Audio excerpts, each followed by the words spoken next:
나한테 별명 붙인 포청천처럼 할 수만 있다면 최선을 다하겠다는 약속을 드립니다.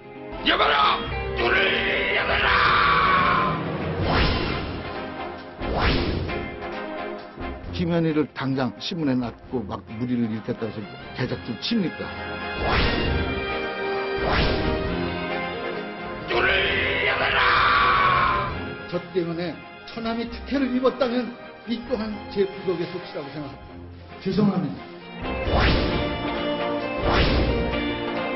가족의 송사가 틀어지면서 부끄럽게 그지없고 참담하게 그지없고 눈을 여봐라!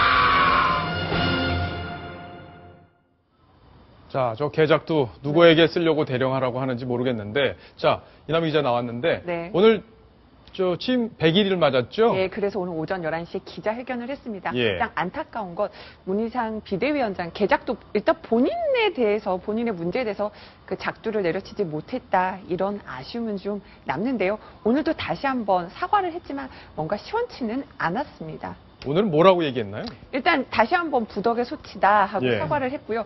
왜 이렇게 문희상 위원장 속 시원하게 사과 못하느냐 궁금하시는 분 많은데요. 본인이 좀 억울해하는 것 같아요. 그러니까 처음에 알려졌을 때 이제 조양호 대한항공 회장에게 직접 자신의 어떤 그 처남의 취업을 청탁했다 이렇게 알려졌는데 그 사실은 원래 아니었기 때문에 본인이 억울해하는데 그렇지만은 지금 알려진 정황만 보면은 억울하다고만은 생각할 수 없을 것 같고요. 제가 비하인드 스토리 하나 뒤늦게 공개를 하겠습니다. 예. 처음에 비대위 회의 12월 19일 날 사과를 했을 때 사실 그 새정치민주연합 의원들에게 A4 용지 3장짜리 편지를 해명하는 편지를 돌리려고 했다가 당직자들의 만류로 만류했다고요? 돌리지 못했습니다. 사과할 때는 이런 편지들도 결국은 어떤 핑계대는 것 같이 보인다. 사과만 깨끗이 하면 되지. 자신이 억울하다는 상황을 일일이 쓰는 것은 부적절하다. 이래서 결국 편지를 돌리지 않았고요. 문 위원장이 후에 그렇다. 편지 안 돌리기 잘했다고 그 만류한 당직자에게 고마움을 표시한 것으로 뒤늦게 알려졌습니다. 그랬군요. 역시 이남희 기자가 깊숙한 얘기를 또 오늘 취재를 해왔네요. 자, 시청자 질문이 또 막 들어왔습니다. 자, 대한항공 뇌물 사건 문희상 의원에 대한 검찰 수사는 하는 건가요? 안 하는 건가요? 자, 지금 저도 했는데요. 아니면 못 하는 건가요? 이래도 되는 건가요? 자, 이런 일반 국민들 입장에선 이런 문제의식을 가질 수 있을 텐데, 자, 이건 김광덕 본부장께서 좀, 설명을 좀 해주시죠. 지금 수사할 수 있겠습니까? 어떻습니까? 원칙대로 하면은 수사를 해야 되는 거죠. 예. 그러니까 그 처남을 취업을 청탁을 한 것 자체가 사실은 상당히 논란이 되는 건데 거기에다가 청탁을 했는데 대한항공 관련 그 회사에서 그 몇 년 동안 8년간입니다. 8년간 일을 하지 않고도 8억 원을 받았다는 거는 그건 상당한 충격으로 사실 다가왔던 것 같아요. 정치권 인사들에게. 예. 그래서 뭐 여러 우리 이남희 기자도 그렇고 저도 그렇지만 정치권에서 있을 때 사실 그 우리 문희상 위원장을 참으로 자주 뵀었거든요. 예. 근데 문희상 위원장의 원래 이미지가 정치인들한테 좋아요. 사실은 평소에. 예. 그래서 이번에 비대위원장도 해서 무난하게 이끌어가온 틈에 있는데 근데 이제 문희상 위원장이 자기 이미지에 이번에 굉장한 먹칠을 한 것 같아요. 왜냐하면 문희상 위원장이 가장 좋아하는 말이 무신불립이라는 말이에요. 네. 그 말이 무슨 뜻이냐면 신뢰가 없으면 설 수 없다. 아, 예. 아마 논어에 나오는 이야기인가요? 그런데 그 말로 상당히 정치권 인사들, 문희상 위원장은 무신불립을 생각하고 그랬었는데, 이번에 문희상 위원장이 상당히 신뢰를 잇는 이런 일을 한 게 아닌가. 예. 그래서 이 문제는 아까 8억 원 이 문제도 있기 때문에 엄정하게 수사를 해서, 정치 논리가 아닌 법의 잣대로, 특혜도 그리고 불이익도 없이 수사를 하는 게 맞는 것 같습니다. 예. 그리고 문희상 위원장이 나와서 아까 민주당 문제는 또 따로 이야기해도 되겠습니까? 예. 그건 뭐 좀 이따가 좀 이따 계속 이어가도록 하겠습니다. 자, 이동현 차장이 부연해서 지금 수사가 안 진행되고 있는 이유, 당위성에도 불구하고 안 진행되고 있는 이유를 좀 짚어주시죠. 이 남부지검에서는 이 고발이 돼 있는 상황이기 때문에 일단 법률적 검토를 시작을 했습니다. 그래서 애초에 고발된 혐의는 공직자윤리법 위반 혐의를 가지고 시민단체가 고발을 해왔기 때문에 그 부분을 확인을 하고 있는데 이 법 적용이 이렇게 좀 원활하지 않아 보입니다. 그렇기 그래요? 때문에 검찰에서는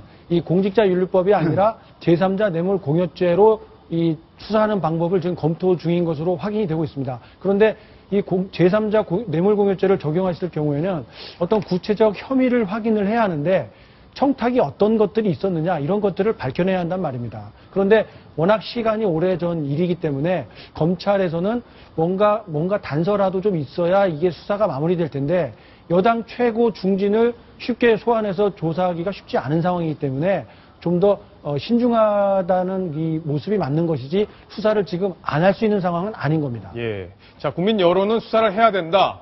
왜 봐주냐 이런 여론이 있는 건 분명한데 검찰 나름대로는 자, 이 청탁 관계가 분명히 있었는지를 입증하는 부분이 쉽지 않기 때문에 고민이 많다. 이런 얘기까지 정리를 해봤습니다. 자, 이남 팀장이 네. 그 얘기를 좀 해주세요. 아까 우리 화면에서 계작두를 대령하라 이런 얘기를 여러 번 들었는데 계작두 이거 어디다 쓰는 건지 좀 설명을 좀 해주시죠. 일단은 당의 결정에 대해서 반기를 들거나 해당 얘기하는 사람들한테 굉장히 계작두를 대령하겠다라는 걸 저도 사석에서 들었거든요. 그런데 결과적으로는 계작두 제대로 쓰지 못했다 이런 평가가 맞습니다. 여기 화면을 보시면은요. 지금 이것은 이제 뉴스톱10 팀에서 이 계작두를 어떻게 활용해야 되는지 좀 정리를 하신 것 같아요. 예. 진짜 계작두 이게 일반 얼굴이 서민들. 개예요, 요게. 네. 요게 개입니다. 예. 그러니까 작두 중에서 여기서 좀 등급이 좀 가장 약한 작두. 예, 일반 서민을 치는 작두라고 작두라고 그러더라고요. 하는 것이고요. 예. 그다음에 이제 용작두의 경우는 왕족을 치는 것을 이제 용작두라고 예. 하고요. 지금 호랑이 얼굴이죠. 예, 이건 그래서 호랑이네요.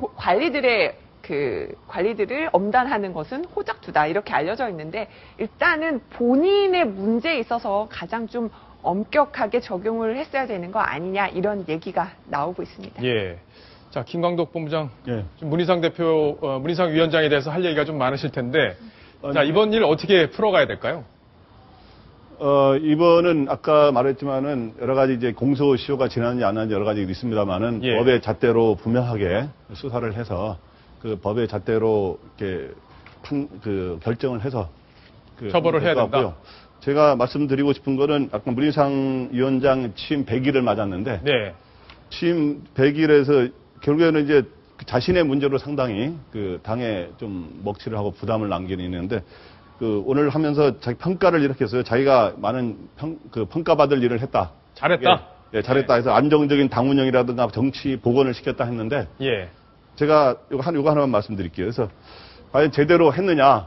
그래서 제대로 한 부분은 일단 정치가 그동안 돌아가지 않았는데 정치가 돌아갔다 하는 그런 평가들은 있어요. 네. 여야가 이번에 예산을 그 기한 내에 처리하고 법정 기한 내에 처리하고 최근에 또 연말에 법안들을 어저께도 처리했지만 이렇게 해서 정치가 이제는 문희상 위원장이 된 이후로 여야가 타협의 정치가 어느 정도 이루어지면서 돌아갔다 이런 지적이 있습니다만은 네. 정당이라는 게 뭐냐 하면은 그 우리가 뭐 정치학 비유로 말하는 집권을 목표로 하는 집단이다. 예. 그럴 때 저는 간단히 말하면 정당은 희망을 파는 우리가 돈이라든가 물건을 파는 집단이 아니라 희망을 파는 집단인데 결국에 권력을 집권할 수 있는 희망을 파는 건데 그런 점에서 새정치민주연합은 그 최근 석 달 동안 성과가 거의 없지 않았느냐. 예. 대표적으로 그래서 특히 경제정책이나 외교안보 정책에 대해서는 특별히 대안은 없이 댓글 내고 논평을 많이 내는 논평정당, 예. 댓글정당 이야기가 나오고 그랬습니다. 예. 자, 어쨌든 새정치민주연합이 3달 동안, 문희상 3달 동안 얼마나 성과가 있었는지 지금, 김광덕 본부장께서 정리를 했는데, 바로 그 희망, 그 부분에 대한 아쉬움이 남아 있습니다. 지금 야권 연대의 책임론도 계속 지금 야당에 지금 불거지고 있는 그런 상황인데, 오늘 문희상 비대위원장이 이 문제에 대해서도 언급을 했습니다. 어떻게 이야기를 했을까요? 연대는 승부를 앞에 두고 이길 수 있는 방법이 무엇인가 해서 짜낸 마지막 수단이라고 생각할 수 있고 그 선거에 이기려고 하는 그것이 대책본부였던 지도부였던 거기서 판단이 했고 떨어지거나 잘못됐을 때 책임져야 되고 그때 지도부는 다 졌습니다. 그것은 잘못됐다는 걸 인정한 거죠. 더 말할 것도 없이 나는 연대 안 합니다. 자, 지금 야권 연대에 대해서 더 말할 것도 없이 나는 연대 안 한다라고 했는데 본인이 그런 결정을 할 뭐 기회가 있을지 없을지는 모르겠네요. 네, 일단은 아직은 없어 보입니다. 그렇죠? 왜냐하면 이제 예. 2월 8일 내에 물러나기 때문에요. 그런데 이제 친노 책임론에 대해서는 결국은 그때 책임질 사람 다 졌다고 얘기를 했어요. 왜냐하면 당시에 2012년 야권 연대 때 한명숙 전 대표 물러났기 때문에 책임졌다는 건데 그래도 당내에서는 왜 이렇게 이번에 그 통합진보당 사태에 대해서 사과 한마디 없냐 이런 비판 나오고 있습니다. 예. 자, 사과 한마디 없는데 이동현 차장이 보기에는 어때요? 책임을 분명히 다 진 걸로 보이세요? 정치적으로 책임진다는 것은 말로만 하면은 정치적 책임 다 진다 이렇게 이해를 하는 모양인데 실상은 그렇지가 않죠. 저번 총선에 그 문제가 되던 총선에 이 통진당 쪽에 양보했던 의석이 몇 석이나 됩니까? 16석인가 지역구에서 양보를 했잖아요. 그러면 16개 지역구에서는 올바른 후보를 선택할 기회를 모두 다 박탈당한 겁니다. 그렇게 많은 유권자들이 자기의 표를 제대로 행사를 할 기회조차 박탈을 당했는데 그거에 대해서는 어떻게 언급 한 번이 없고 그리고 사상 초유 정당 해산이라는 엄청난 결과물이 나왔는데 그거에 대해서는 나는 모든 게 책임을 다 졌다라고 말하는 그 자체로 모든 게 끝난다면은 세상 어느 누가 정치 그렇게 어렵게 하겠습니까? 여태까지 많은 일들을 해온 야당의 거물 정치인으로서 이렇게 지금 상황이 어렵다고 하더라도 뭔가 진전성 있는 사과와 대안을 제시를 해야지 앞으로 우리는 잘할 거다. 과거의 문제는 다 클리어됐다. 이런 단순한 설명 가지고 국민들을 설득시키기에는 다음에 집권이나 총선에서 어떤 성과를 거두기에 좀 쉽지 않을 겁니다. 예. 아마 국민들이 원하는 거는 문재인 의원 그리고 박지원 의원 지금 당권을 향해 달려가고 있는 이 두 사람 입에서 야권연대 당시에 잘못됐다. 앞으로는 저런 야권연대 하지 않겠다. 이런 이야기가 나오는 걸 아마 기대하지 않을까 싶습니다.